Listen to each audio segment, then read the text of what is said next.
¿Qué tal? ¿Cómo andan? Acá el profe Doro, profe de historia. Vamos a trabajar hoy un poco sobre los antecedentes de la Revolución de Mayo, a charlarlos un poquito.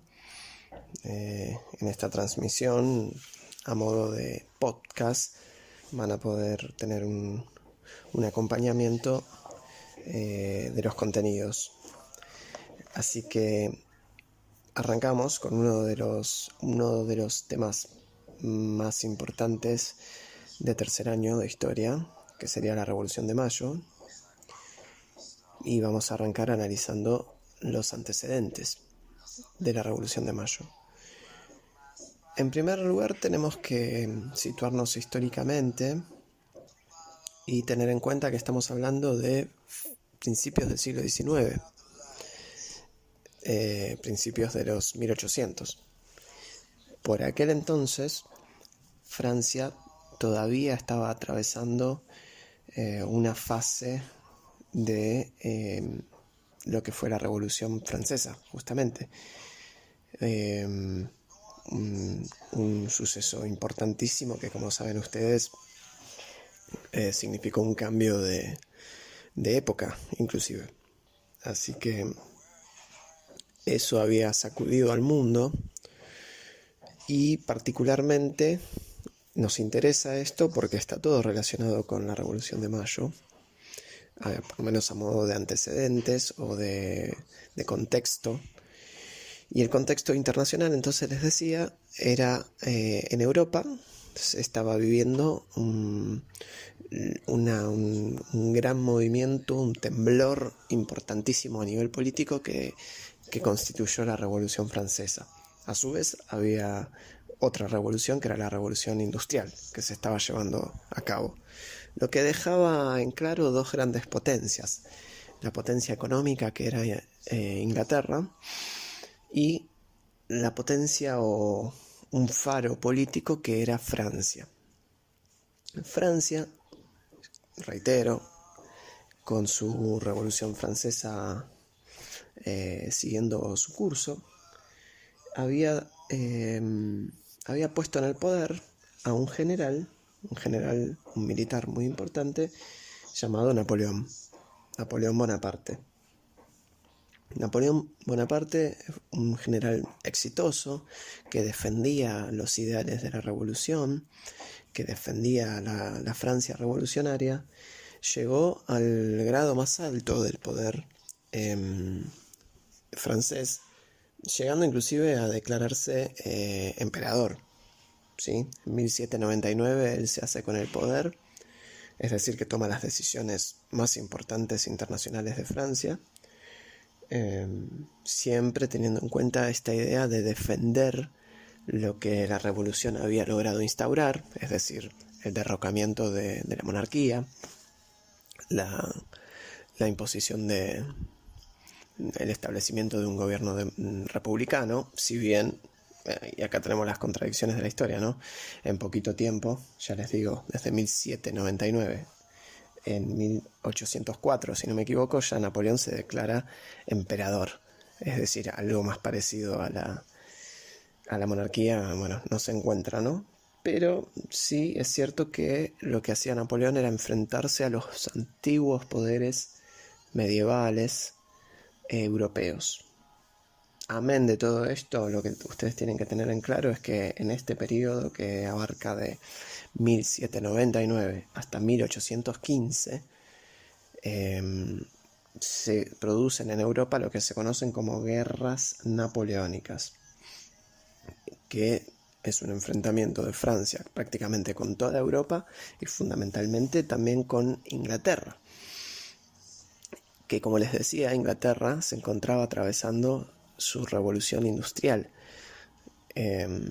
y tenía un gran interés en comerciar sus productos industriales. Y por otro lado tenía un enfrentamiento con quien era alguien que le hacía frente, que era Francia. Finalmente lo que se resuelve fue lo siguiente: Francia se va a ver impedida de salir al mar, de utilizar los mares, porque lo que Inglaterra, a modo de de táctica de enfrentamiento, aparte de la batalla abierta, le impone a Francia un bloqueo marítimo, es decir, le impide salir al mar. Dicho sea de paso, desde 1805, cuando Inglaterra triunfa en la batalla de Trafalgar, va a quedar posicionada como una potencia no solo económica por la revolución industrial, sino también una potencia internacional por controlar los mares, derrotando en este caso a la flota española, que era aliada de Francia.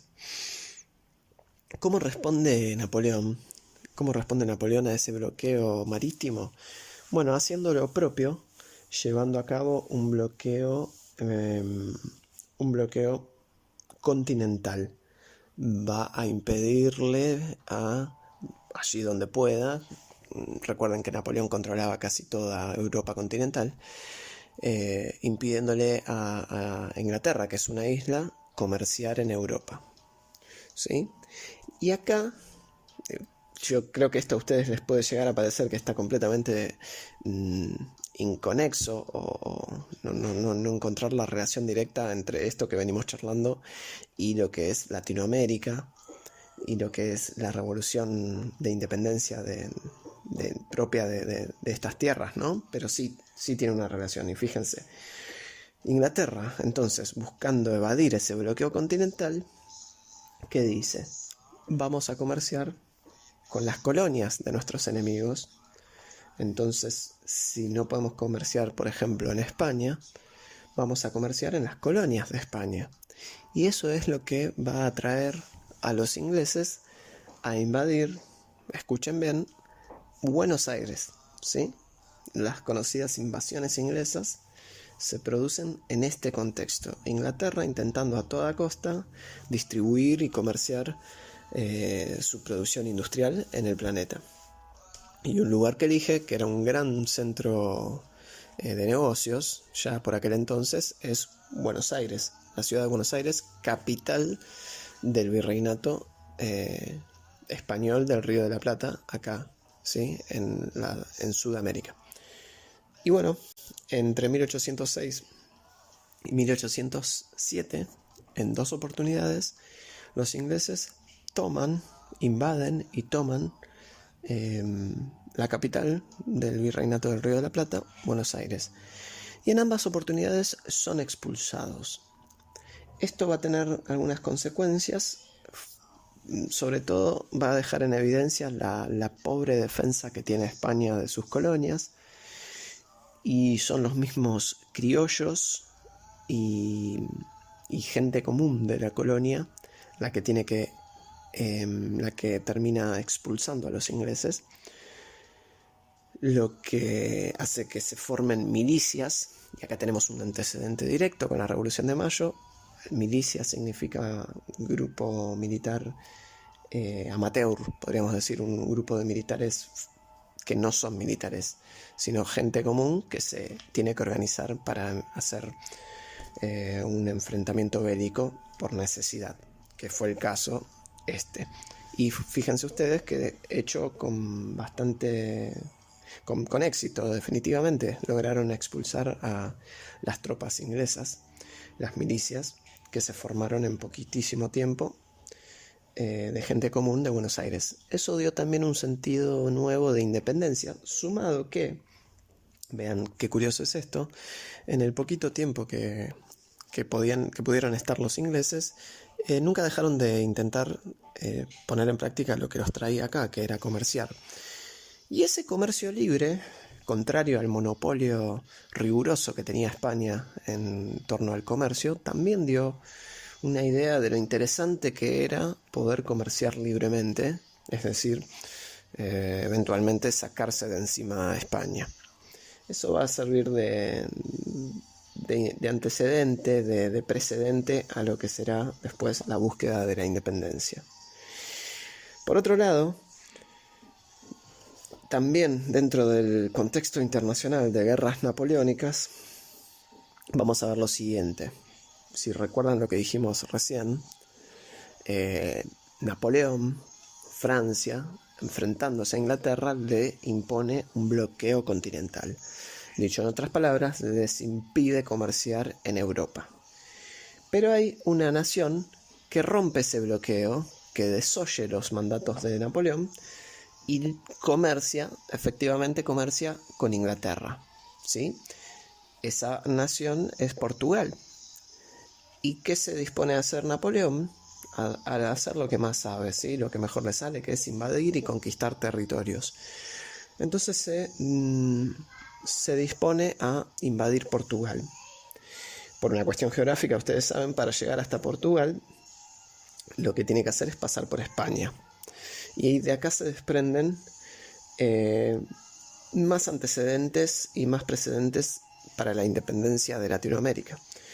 Por un lado, en el momento en el que está por invadir Portugal, la corona portuguesa, toda la corte, es decir, el rey, la reina, los príncipes y todos los funcionarios, se deciden hacer algo único en la historia prácticamente, que es escapar toda la corona hacia una colonia, dejar la metrópolis para ir a una colonia. Y en el caso de Portugal, su colonia más importante era Brasil en aquel entonces. Así que cuando Napoleón llega a Portugal, no puede apresar al rey, ¿sí? A los reyes, porque escaparon efectivamente a Brasil, constituyéndose Brasil en la cabecera del imperio portugués. Brasil durante varios años sería el sitio de residencia de los reyes portugueses y sería un imperio. Esto va a tener consecuencias también y va a movilizar ciertos grupos que ahora vamos a charlar en Latinoamérica también, en Buenos Aires particularmente. Pero volvamos a Europa. Entonces tenemos a Napoleón decidido a castigar a Portugal por haber desoído su dictamen de no comerciar con Inglaterra. Y para llegar a Portugal por tierra, primero necesita atravesar España. Y aquí sucede algo bastante curioso. Lo que hace Napoleón es pedir permiso para atravesar España con destino a Portugal. Pero al pasar por Portugal por España pide reunirse con los reyes españoles y les va a obligar a renunciar a la corona. Esto se conoce en la historia como en las renuncias de los reyes, o también conocido como las abdicaciones regias. Pero también tiene otra forma de conocerse en la historia, así como lo busquen lo van a encontrar, ya sea abdicaciones regias, o también lo pueden encontrar como la farsa de Bayona, porque pide reunirse en la ciudad de Bayona con los reyes españoles y en ese momento le pide renunciar a sus cargos y nombra como rey de España a su hermano José, que pasaría a ser José I. Esto no es aceptado en España. No reconocen la autoridad ni de Napoleón ni de su hermano.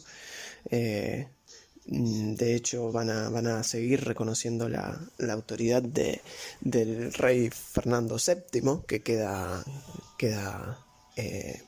encarcelado, es puesto en prisión. El rey prisionero sería Fernando VII. Y la gente entonces va a empezar a, primero que nada, desconocer el poder de Napoleón en España, y por otro lado va a tener dos posturas y dos formas de actuar en España. Por un lado, se va a intentar imponer una república. De hecho, se firma una constitución republicana. Y por otro lado, se va a intentar respetar y seguir esperando la liberación y el gobierno del rey Fernando VII.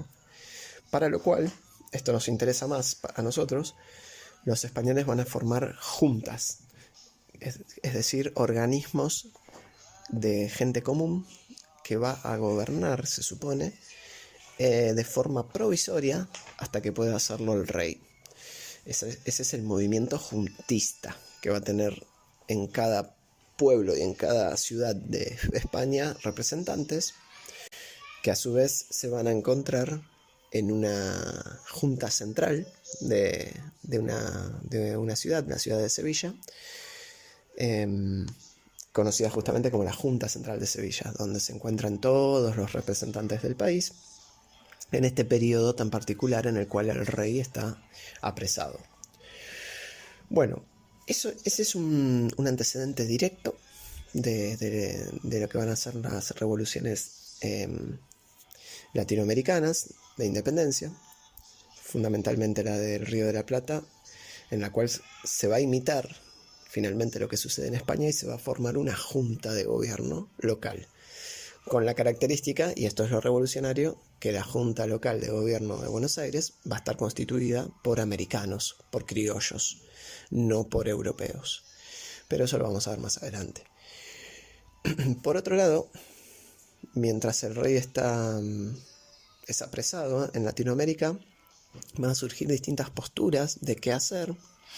Algunas proponen cosas tan, en aquel momento, curiosas o descabelladas para alguno también, como por ejemplo establecer una nueva monarquía latinoamericana con algún descendiente de los reyes incas y tener un rey indígena. Algunos patriotas, como, si no me equivoco, Moreno, han propuesto eso. Otros han propuesto que el que gobierne sea algún pariente del rey Fernando VII, en este caso su hermana, la princesa Carlota, que, como estaba casada con un príncipe portugués, había escapado de Portugal y estaba en Brasil, es decir, estaba cerca de las colonias españolas. Y ese movimiento que pide que la nueva gobernante sea la princesa Carlota Joaquina, ese movimiento se va a conocer como carlotismo, porque piden que que el gobernante la gobernante sea la princesa Carlota. Un grupo que no tuvo, así como lo del rey indígena, tampoco tuvo éxito. Finalmente, como les adelantaba recién, el grupo de los juntistas van a ser los que tengan éxito. Otros quizás también decían que se respete a rajatabla lo que dijese el virrey, pero esto era difícil también de que se produzca, porque el virrey nunca tomaba decisiones solo, siempre respondía directamente al rey. Lo que nos da lugar directamente a otro concepto que surge en la época, que es el concepto que habla de vacío de poder, que dice que lo que se produjo en aquel momento fue un vacío de poder. Esto fue así, el rey estaba prisionero y tampoco es que los Napoleón tuviesen tanto poder como para también gobernar o intentar gobernar en las colonias. Así que en las colonias lo que se vivió a partir de 1808, este es el año en el que Napoleón invade España y toma prisionero a Fernando VII. Va a estar prisionero desde 1808 hasta 1814. Durante ese tiempo entonces se produce un vacío de poder. Y ahí surgen las teorías de quienes decían que ante el vacío de poder, el poder justamente, el poder que con el cual estaba congraciado el rey, ese poder retornaba al pueblo. El poder que poseía el rey, cuando el rey no podía gobernar, retornaba al pueblo. Esta es la teoría del vacío de poder, algo que van a también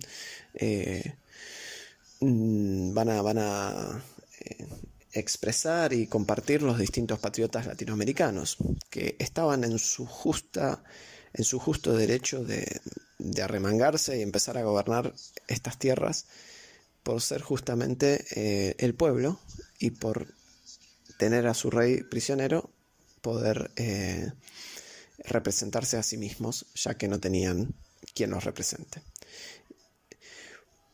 Por otro lado, tenemos otros antecedentes que los voy a solamente enumerar, ustedes los podrán investigar, son también algunos temas que han visto en otros años de historia, no son propiamente de tercero, pero otros antecedentes que van a servir de inspiración directamente a los patriotas latinoamericanos serán los siguientes. Por un lado, las nuevas ideas, esto es decir, las ideas humanistas propias de la época del siglo XVIII, del movimiento ilustrado, ¿sí? Las ideas de división de poderes, las ideas de derechos humanos que finalmente también se encarnan en la Revolución Francesa. Todo este conjunto de ideario de los filósofos franceses y alemanes de la Ilustración, conocido este grupo de ideas, este movimiento también como las nuevas ideas, va a ser lo que los patriotas como Belgrano, ya les digo, Moreno, etcétera, van a compartir, van a leer, van a estudiar ávidamente. Y en cierto modo, bueno, ya les digo, también se van a inspirar en otro suceso que a su vez estaba inspirado en las nuevas ideas. Me refiero a la independencia de Estados Unidos, que sin ir más lejos, esta independencia de Estados Unidos estuvo basada en las nuevas ideas que provenían de Francia y a su vez inspiró la Revolución Francesa. Y tenemos ahí otro antecedente, la Revolución Francesa. Estos dos hechos, tanto la independencia de Estados Unidos, cuando Estados Unidos surge como república independizándose de Inglaterra, como la Revolución Francesa, van a tener mucha popularidad en aquel entonces, es decir, en el 1800, principios de 1800, y todo el tiempo lo que suceda en Estados Unidos, lo que sucedía en Francia, bueno, son un ejemplo, son un modelo a seguir para los patriotas latinoamericanos. Así que, bueno, hasta acá tenemos entonces algunos antecedentes de la Revolución de Mayo. Llegamos a los 22 minutos, 23 minutos. Así que bueno, hasta acá esta transmisión. Les mando un saludo y espero que estén bien. Saludos.